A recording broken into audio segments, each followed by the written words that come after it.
Inday, halika nga dito sa kwarto, bilis. Halika. Sir? Naku, sir. Kapag nalaman ito ni ma'am, magagalit po sa akin yun. Huwag na po natin ituloy ito, sir. Huwag na po. Huwag ka mag-alala. Bakit? Sasabihin mo ba sa kanya? Hindi po. Pero, sir... Oh, hindi naman pala eh. Ano ba kinakatakot mo?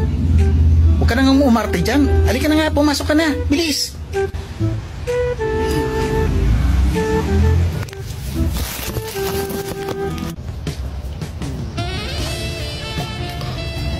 Day, anong ginagawa mo?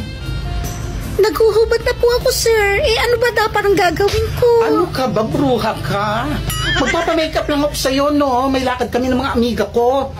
Gagang tutsura mo. Che. Loko. Akala yata, no? Ganda-ganda ko kaya. Kulang lang makeup. Gago!